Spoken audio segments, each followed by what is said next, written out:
So hello everyone, welcome to my channel study wind. आज अपन M P S I का exam का test previous year है, उसको सॉल्व करेंगे। हिंदी कौन सा? हिंदी को अपन सॉल्व करेंगे।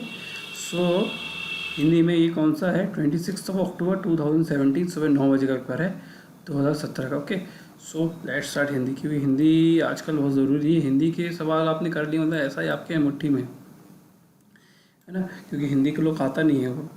तो पहले क्वेश्चन स्टार्ट करते हैं। मैं अब क्या करूँगा कि यहाँ पे जो सवाल आएंगे और जो ऑप्शंस होंगे उनको यहीं पे एक्सप्लेन कर दूँगा, मतलब डिफाइन कर दूँगा, जो आपको डिफाइन कर सकते हैं, ताकि आपको यहीं पे रिवाइजन हो सके और आपको याद, जिसको नहीं पता होगा उसको याद हो जाएगा, जिसको रिवाइज करना हो या डिफ़िकल्टी रहती है, कभी कभी कन्फ्यूज़न हो जाता है, तो मैं यहाँ पे क्लियर आउट कर दूँगा।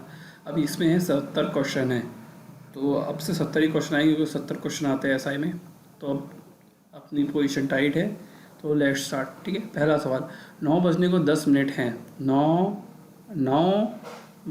बजने को 10 मिनट हैं, इस वाक्य को शुद्ध रूप करना है। ये गलत वाक्य दिया है, इसको अपन को सही करना है। 9 बजकर 10 मिनट है, 9 बजने को 10 मिनट लिखा है ना। ठीक है, तो ये को नहीं होगा। ठीक है, यहाँ पे कर नहीं होगा। 9 बजने में 10 मिनट हैं, हाँ ये ठीक है। 9 बजने में 10 मिनट अपन बोलते जनरल। 9 बजने में 10 मिनट हैं, 9 बजने में 10। अच्छा ये देखो, 9 बजने में 10 मिनटें हैं, मिनटें नहीं होता, ये गलत है। 9 बजने में 10 मिनट हैं, ये सही है। 9 बजने पर 10 मिनट है, ये भी नहीं। तो ऑप्शन नंबर 2 है।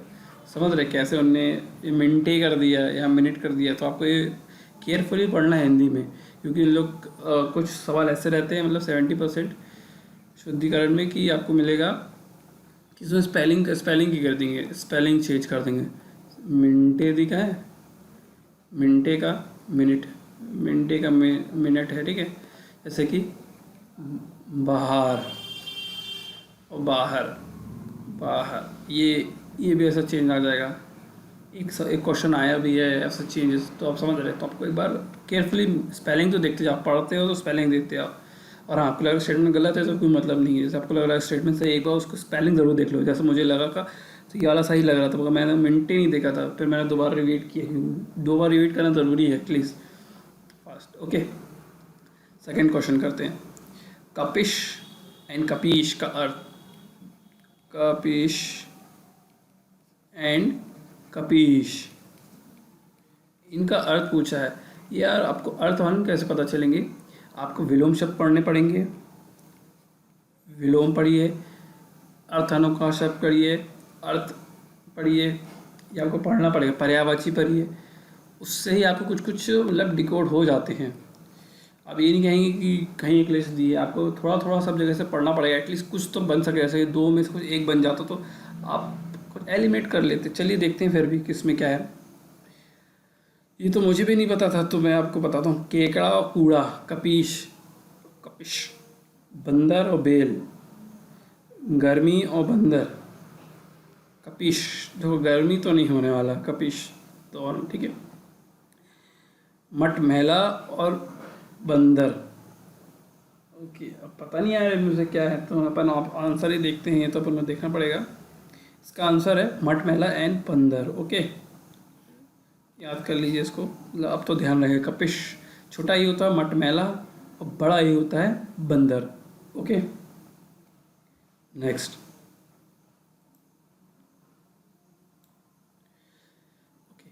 पेड़ पर मैना बैठी है, इस वाक्य का शुद्ध रूप करना है। पेड़ों पर मैना बैठी है। देखो पेड़ों है तो ये गलत है। ठीक है, पेड़ पर मैना बैठी है, ये सही दिख रहा है। पेड़ पर मैना बैठी है, स्पेलिंग भी सही है। ठीक है, पेड़ों पर मैना बैठी है नहीं, पेड़ों पर मैनो बैठी है तो गलत है। पेड़ों में मैना बैठी है, पेड़ों तो आएगा नहीं, तो ऑप्शन नंबर फर्स्ट। ठीक है, इस पर अपन स्पेलिंग चेक कर लेते हैं स्टार्टिंग में, है ना। ठीक है, नेक्स्ट। अब पूछा गया है छंद बताना है, छंद का नाम बताइए। ओके, एक मिनट।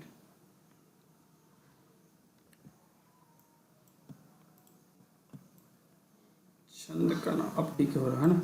छंद का नाम बताइए कोहे पहिये पंचत्व प्राप्त सुनील जन्मगंध जमगन धावत पनी बनी बानन भी बढ़त चौचन मचावत पैतकी ताकी तो लोथ त्रिफगा के तट लावत 9 द्यों 11 होत 3 पचे बिसावत। इसमें छंद बताना है। आपको पहले मैं बताता हूँ छंद होता क्या है। ओके, उसके लिए एक हेलो फ्रेंड्स, क्वेश्चन नंबर 4 है छंद का नाम बताइए। अब अपन को छंद में आपको पहले तो आपको मात्राएं बताना चाहिए। मात्राएं का गेम चलता है एंड यति कहाँ पे रुकना है, यानी कॉमा कहाँ लग रहा है, अर्धविराम। ठीक है, तो अपन पहले लिख लेते हैं कि ऑप्शंस में क्या है। अपन इसमें ऑप्शन सपोज करेंगे।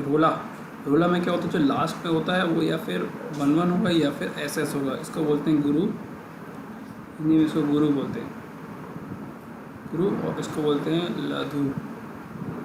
ठीक है, रोला में चाहिए 1-1 या SS। हारी गीतिका में IS चाहिए लास्ट में, लासा में भी IS चाहिए लास्ट में, और गीतिका में भी IS चाहिए लास्ट में। तो अपन लास्ट में चेक करते हैं। ये चारों के लास्ट के जो वर्ड हैं उनमें चेक करते हैं। देखिए, ये धा है, आ की मात्रा है, तो बता देता हूँ। गुरु और लघु क्या क्या है, जिस अक्षर में स्मॉल आ, छोटा आ, छोटी ई, छोटा ऊ और ऋषि हो, उसको काउंट करते हैं 1।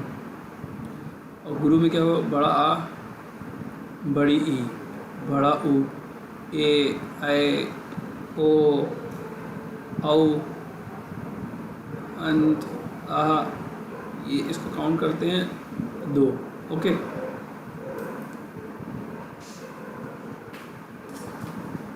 ठीक है। अब इसमें देखते हैं, जो 2 काउंट होगा वो हो जाएगा। इसको S बना देते हैं और इसको 1 बना देते हैं। ओके, तो इसमें देखिए धाम में बड़ा आ है तो ये हो जाएगा S। इसमें छोटा है तो आ। ठीक है, इसमें देखिए लास्ट के 2 देखने हैं तो आ सही है।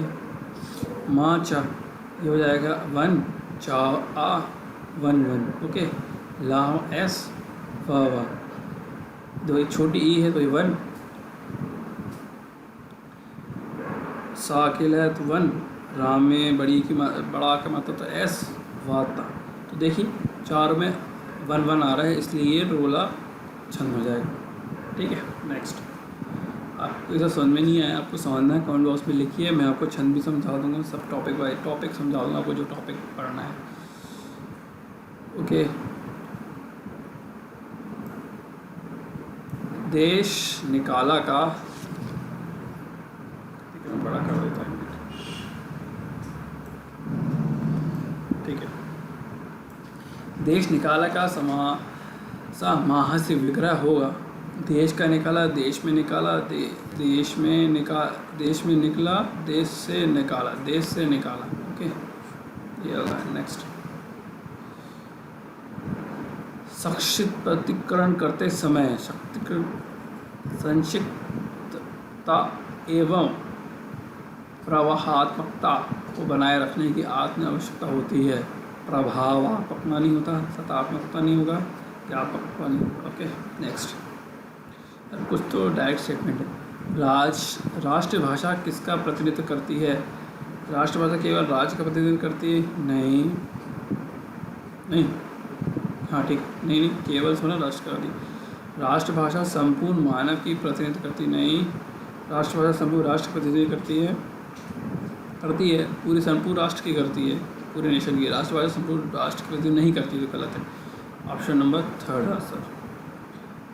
8, रिक्त को अंग्रेजी में रिक्त यानी खाली यानी वैकेंसी। तो 4th है ये गलती है। वेकेशन तो छुट्टी होगी, वैक्यूम तो अलग हो गया, वेकेशन। Okay, option 4। सारी पृथ्वी के राजा को कहते हैं चक्रवात, तो साइक्लोन हो गया। चौधरी, चक्रात नहीं, चक्रवर्ती फर्स्ट आंसर है। सर्प का पर्यायवाची, सर्प यानी मेरे ख्याल से सांप को बोलते हैं सर, सांप। इसका क्या इसका पर्यायवाची बताओ। नहीं, सर को सांप को नहीं कहते, पता नहीं, उसका तो मुझे ध्यान नहीं, मीनिंग बता दूंगा। तो इसका आंसर है भुजंग। सर्प का हो जाता है भुजंग, भुजंग पर्यायवाची। ओके,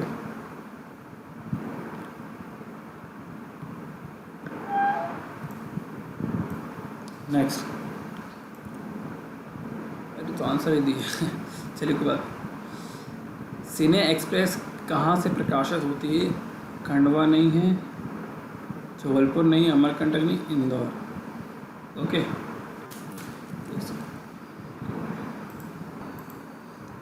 ओके फ्रेंड्स, ठीक है। Question number 12। आईना को खड़ी बोली में क्या कहते हैं? आईना, शीशा, आए नहीं, ये तो गलत है। आए नहीं, ये क्या है? शीशा, दर्पण, हाँ ये ठीक है, दर्पण भी होता है, शीशा भी होता है। आया नहीं, हे भगवान नहीं, तो ऑप्शन नंबर सेकेंड। ये तो कुछ आसान से। Out touch, out touch, out touch को खड़ी बोली में क्या कहते हैं? आवश्यक, आवश्यकता से कमी, आवश्यकता से कम, आवश्यकता से बहुत ज़्यादा, बहुत कम। क्या देखो, पहला ऑप्शन है आवश्यकता, सॉरी आवश्यक, दूसरा है आवश्यकता से कम, तीसरा है आवश्यकता से बहुत कम, चौथा है आवश्यकता से ज़्यादा। आउट टच, आवश्यकता से ज़्यादा। ओके,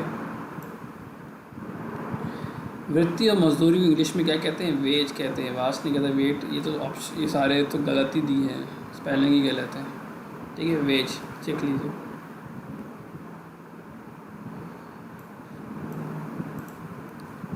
वह देर से सोकर उठता है, वह देर से सोकर उठता है, यह वाक्य का शुद्ध रूप क्या होगा? अच्छा, वह देर में सोकर उठता है, तो ये में है तो ये गलत दिया है, ठीक है।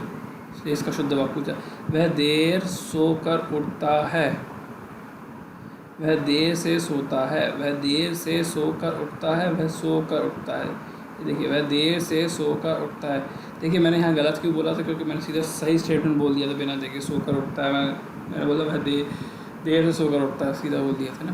सही, बहुत केयरफुली करना। देखिए, मेरे से मिस्टेक हो रही है। बूढ़े बच्चे किस शब्द युग के अंतर्गत आते हैं? शब्द युग यानी कि जैसे विलोम हो गया, विलोम शब्द है क्या? ये विलोम शब्द के अंदर कैटेगरी में आता है कि पर्यायवाची की कैटेगरी में आता है, ऐसे और 3-4 और आते हैं। अलंकार की कैटेगरी में आता है, समास कैटेगरी में आता है, संज्ञा की कैटेगरी में आता है, कि विशेषण की कैटेगरी में आता है, क्रिया की कैटेगरी में आता है। कौन से? बूढ़े और बच्चे। आपको लग रहा है बूढ़े और बच्चे समानार्थक, सार्थक, निरार्थक नहीं, युग में तो है ही नहीं। विलोम शब्द, हाँ, बच्चे, बूढ़े बच्चे अपोजिट है। पर्यायवाची है ही नहीं, निरर्थक और युग तो है ही नहीं, युग में तो है ही नहीं, ठीक है। 17 क्वेश्चन नंबर 17। अब रस पूछा है, रस, इसमें रस कौन सा होगा?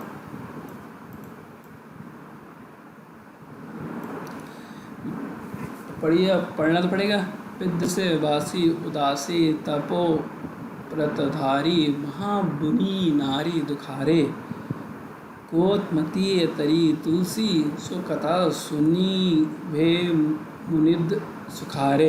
है सेला सब चंद्रमुखी, पर से पद मंजूरी कंतिहारे, किन्हीं लभी रघुनाय काजू, करुणा करे कानन को पहुधारे। अब आपको इसमें पहचानना है कि इसमें से रस कौन सा है। हास्य रस है कि श्रृंगार रस है कि वीर रस है कि करुण रस है? देखिए, इसमें से तो मुझे तुलसी चंद्रमुखी से समझ में आ रहा है कि वीर रस तो बिल्कुल नहीं है। अब ये देखिए, इसमें कहीं श्रृंगार की कहीं बात हो ही नहीं रही है, कि श्रृंगार की बात तो मुझे कहीं दिख नहीं रही है। अब बचता है हास्य और करुण। बद मंजूर की तिहारे, देखो, दुखारे, सुखारे, तिहारे, पदुधारे, तो किन्हीं भली रघु को नहीं नकारे। इसमें हास्य की कभी हो रही, मतलब कि टांग खींचा जा रहा है हाथ से, मुझको ऐसा टांग खींची जा रही है, टांग खींची जा रही है मेरे को। तो हाथ से सर आसान सर इसका है, आपको समझ में आना चाहिए। अब क्या बताऊँ, स्लोली स्लोली आएगा। ठीक है, रस का नाम बताओ। ठीक है, चथा पंख बेनु खग अदिदीना, मणि बिनु फन करीबन हरहीना, अस्वन जीवन वधु बिन तोही, जो दर देव जियावन मोही। देखिए, इनमें से मुझे कुछ शांत रस तो कहीं दिख ही नहीं रहा है, और ना ही भक्ति रस दिख रहा है, कुछ भक्ति से रिलेटेड नहीं है, और वीर रस भी नहीं है, कुछ वीरता की बात ही नहीं हो रही। तो बचता ऑप्शन है करुण रस। देखिए, शांत तो कुछ है ही नहीं। कबीर हीना पंख बुनी खद अदी दीना, तो ही बिंदु, तो कुछ है नहीं, भक्ति का कुछ भी नहीं है, देवी देवता या कुछ इसको रिलेट नहीं, वीर भी नहीं है कि शौर्य वीर कुछ ऐसा लिखा हो। तो बचता आखिरी में करुण रस है। देखिए, ऐसा एलिमिनेट हो जाते हैं। अब देखिए, कर का अर्थ क्या होता है? कर एक तो होता है टैक्स। कर यानी टैक्स जो अपन देते हैं, टैक्स ये तो होता है। तो अब इसी से अपन देखते हैं। देखिए, टैक्स में एक इसमें, एक इसमें और एक इसमें है। ठीक है, टैक्स ओके। ठीक है, अब देखिए, कल तो नहीं होगा, पहले ऑप्शन में कल किरण। ठीक है, टैक्स किरण का नहीं होता, टैक्स तो है। ठीक है, मगर ये कल नहीं आएगा। हाथ और रात्रि तो होता ही नहीं। चलिए, हाथ किरण व्यवसाय भी नहीं होता है। तो ऑप्शन बचता है हाथ किरण और टैक्स। देखिए, आंसर हाथ किरण और टैक्स। ओके, ऐसा एलिमिनेट करना पड़ेगा। आदि का अर्थ होता है आदि, दूसरा आखिरी, इसमें से कोई नहीं, प्रथम होता है आदि का अर्थ। आदि अंत के शब्द युग के अंतर्गत, शब्द युग आ गया। देखिए, विलोम, पर्यायवाची, सार्थक, निरार्थक और निरंतर। ये तो कुछ गड़बड़ दिया, ये तो होगा ही नहीं, कुछ एरर है।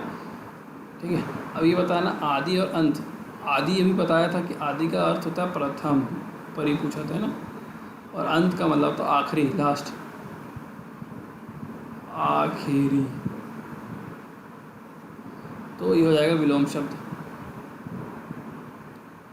अब देखिए, राजभाषा उस भाषा को कहते हैं जिस भाषा के द्वारा किसी राज्य के प्रमुख कार्यों की संबंध किया जाए। तो हाँ, यही है। देखिए, इसमें विद्यालय दिए, किसी देश के विद्यालयों के प्रसार नहीं, किसी देश के व्यापार में नहीं है, किसी देश की जनता द्वारा प्रचारित नहीं है, जो राज्य के प्रशासन कार्यों में इस्तेमाल की जाए उसको बोलते हैं राजभाषा। साहित्य गुंजन नामक साहित्य पत्रिका कहाँ से प्रकाशित होती है? ये कहाँ से होती है? इंदौर से। ये तो मुझे भी नहीं पता था। ठीक है, इंदौर से साहित्य गुंजन। 4 मासों का समूह किसको कहते हैं? चौमासा। चौमास नहीं है, चौमास है, चौमासा। चौराहा नहीं है, 4 रास्ता नहीं है, इसलिए ऑप्शन नंबर 3 चौमासा। देखिए, ये क्या है? 4 पैरों। ठीक है, 4 पैरों वालों को इनमें से क्या कहते हैं? चौराहा नहीं होता है। 4 पैर, ये भी नहीं होता है। चरवाहा तो वो तो उसको बोलते हैं जो पशु को खाना खिलाने जाके जंगल में ले जाते हैं, उसको चरवाहा कहते हैं। तो बचता है चतुष्पद। ठीक है, चतुष्पद, 4 पैर वाला। देखिए, चित्ररंजन का विलोम शब्द होता है नश्वर, निरंतर नहीं होता। ठीक है, आदि भी नहीं होता, अंत भी नहीं होता। आदि अंत तो एक दूसरे के अपोजिट है। चित्ररंजन बोला, नश्वर। वाक्य का नाम बताइए। रमेश ने बताया कि वह घर जा रहा है। कि आगे है तो ये हो जाएगा मिश्रित वाक्य, संयुक्त नहीं होगा। सरल तो है ही नहीं, विधिवाचक भी नहीं है, इसलिए मिश्र हो जाएगा।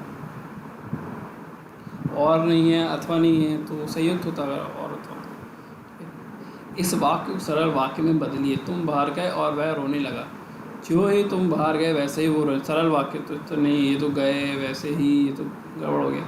जैसे ही तुम बाहर गए वैसे ही वह रोने लगा, ये भी नहीं आएगा, जैसे जैसे भी नहीं आएगा, जैसे तैसे, जैसे वैसे भी नहीं।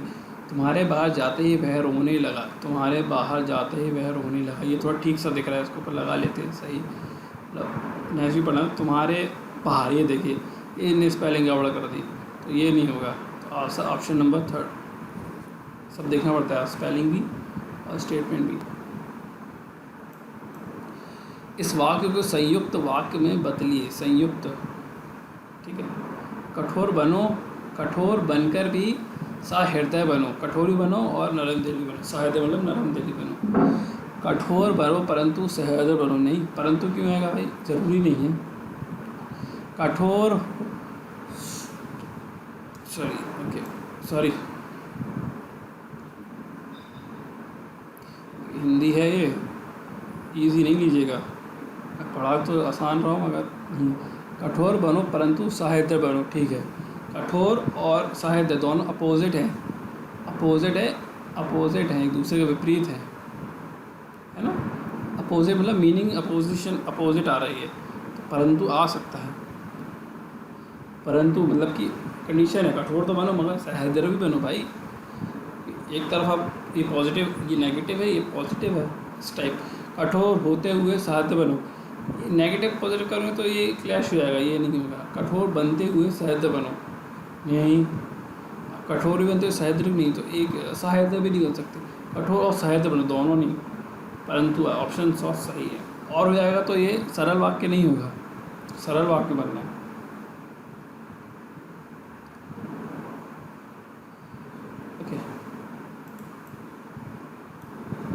अलंकार का नाम बताइए। हनुमान की पूंछ में लगन ना पाई आग, लंका गिरजी जल गई, नए गए निशाचर भाग। तो अब इसमें से बताना, देखिए अतिशयोक्ति अलंकार, संदेह अलंकार, उत्प्रेक्षा अलंकार और अत्युक्त अलंकार। तो अतिशयोक्ति में क्या होता है, अति हो जाती है, मतलब कि आप अपनी लिमिट क्रॉस कर देते हैं, मतलब कि कुछ भी बोले जा रहे हैं, लिमिट क्रॉस हो जाएगी। इसमें क्या कहते हैं, लिमिट यानी कि बोले तो हिंदी में, एक मिनट है बता देता हूँ, लिखा हुआ था ताकि आपको समझा सकूँ।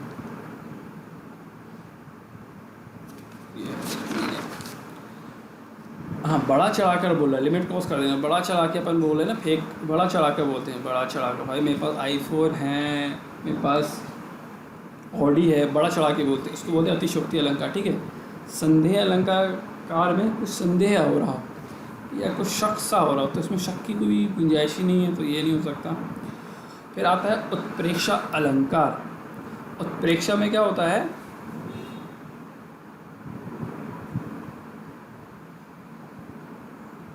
इसमें काल्पनिक कुछ चीज़ें आती हैं, इसमें कुछ काल्पनिक नहीं है, तो रियलिटी थी कि हनुमान जी गए थे पूंछ में आग लगा के उन्होंने पूरी लंका जला दी थी, तो इसमें कुछ वो नहीं है, काल्पनिक मानपनिक की, ठीक है। अन्योतिक का मतलब होता है किसी तीसरे के बारे में, अन्य से प्रति किसी की युक्ति, किसी तीसरे के बारे में, मतलब यहाँ से हनुमान जी की बात हो रही है, किसी तीसरे थर्ड पर्सन की बात हो रही है, थर्ड पर्सन की बात हो रही है जब, तो इसमें थर्ड पर्सन नहीं, इसमें हनुमान जी फर्स्ट पर्सन, उन्हीं की बात हो रही है, तो अतिशयोक्ति है। तो इसमें और चढ़ा बढ़ा कर बढ़ा कि पूंछ में आग लगाई और कुछ कर नहीं पाए, उन्हें जला दी और सब भाग गए, ठीक है। मतलब पूंछ में आग लगा दी थी, मतलब पूरे में नहीं लगी, उतनी सी लगी, उतने में उन्हें पूरा जला दिया, उसमें बड़ा चाहे बहुत, मतलब इसका मतलब बहुत आग लगा रहे थे मगर वो तुम जला ही नहीं पाए, ऐसा टाइप, समझ गए। इसके बाद है प्रिय प्रवास की बात चलत ही, सूखी गई थी कोमल गात। फिर वही चारों ऑप्शन, अतिशयोक्ति, संदेह, प्रेक्षा और अन्युक्त। प्रिय प्रवास की बात चलत ही, सूखी गई थी कोमल गात। अच्छा, कुछ बात ऐसी ही चली, देख रहे, सूख गया उसे कोमल गात, यानी कि कुछ ऐसी बात हुई कि उसके वाणी चेंज हुई, बात करने के तरीके, यानी कि अभी कुछ अच्छा खुश वाले मूड में था, उसने ऐसा कुछ तीखे वर्ड बोले कि उसकी भाषा चेंज हो गया, ये क्या बात कर रहे हो, तो ये हो गया, फिर से अतिशयोक्ति हो गई, बड़ा चढ़ा के बात कर रहे हैं। संदेह नहीं है, उत्प्रेक्षा तो है ही नहीं, ये काल्पनिक बात हो नहीं रही और इनमें तो है ही नहीं, थर्ड पर्सन की बात ही नहीं हो रही, दोनों एक दूसरे की बात कर रहे हैं। ओके, डैश और शब्द चयन के विषय ध्यान ओके है ना, पूरा नहीं दिख रहा होगा। डैश और शब्द चयन में विशेष ध्यान देने से कविता भाव संप्रेरण में सहायक होती है। अब कविता की बात हो रही है तो सर्वनाम ठीक है, मतलब इतना उपयुक्त नहीं, सही विकल्प चुने, हो सकता है मतलब शब्द चयन। अलंकार बहुत सही, अलंकार यानी आभूषण,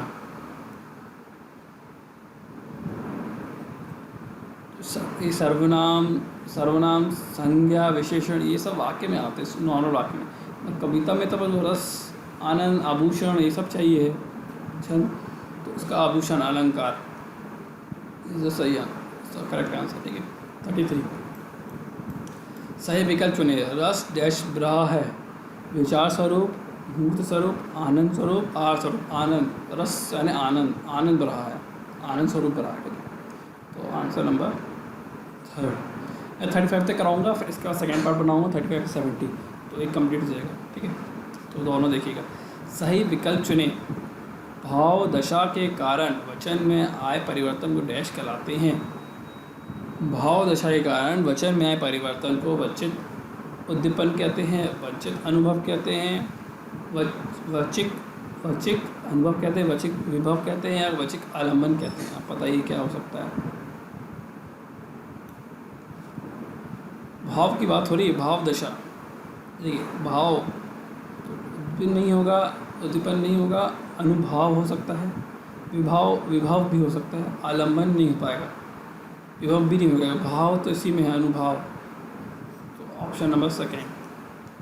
थोड़ा आपको ऐसा करना ही पड़ेगा कुछ ना कुछ, क्योंकि ये आपको कहीं मिलेगा नहीं ऐसे कहीं स्टेटमेंट। आप ये एज इट इज़ ऐसे पूछ लो या बोला ये डेफिनेशन है कुछ है। सही विकल्प चुने। काव्य, कविता या पद साहित्य की वह विधा है जिसमें किसी कहानी या मनोभाव को डैश से किसी भाषा के द्वारा अभिव्यक्त किया जाता है। कलात्मक रूप, रागात्मक रूप, संगीतात्मक रूप और गीतात्मक रूप। काव्य, कविता, पद, साहित्य। काव्य भी है, कविता भी, पद भी, साहित्य भी है। वह विधि जिसमें किसी कहानी या मनोभाव को गीतात्मक रूप नहीं दे सकते, संगीतात्मक रूप भी नहीं दे सकते। क्यों? चलिए, काव्य को आप गा सकते, कविता भी, पद और साहित्य को आप इसके रूप में नहीं करते, और रागात्मक रूप तो हो गए नहीं, तो बचता है कलात्मक रूप यानी कल्पनात्मक रूप में भी आप, यानी कि अपनी आप कल्पना कर सकते हैं कि ये वो आप है, मतलब आप बोल रहे हैं, समझ रहे हैं। जैसे कि राम और सीता का कुछ वाद चल रहा है या उनकी भी कन्वर्सेशन चल रहा है, तो आप सोच सकते हैं कि मैं राम हूँ और सामने वाला पर्सन आपका कोई भी भाई बहन जो भी आप उसको दे वो सीता है, तो आप वो महसूस कर रहे हो। इसका ये मतलब कलात्मक रूप। Okay, thank you. तो नेक्स्ट वीडियो में करते हैं 35 से 70, तो आपका कंप्लीट हो जाएगा। और कुछ भी डाउट हो तो कमेंट बॉक्स में करिएगा। प्लीज़ लाइक कर दीजिए, सब्सक्राइब करिए, शेयर कर दीजिए, देखिए। और कुछ अगर आपको समझ में नहीं आ रहा, जैसे कि छंद, अलंकार, कुछ आप कमेंट बॉक्स में लिख सकते हैं, मैं आपके लिए वीडियो बना दूँगा। तो मैं एक्सपेक्ट करूँगा आप जैसा कहेंगे वैसा हो जाएगा। Thank you.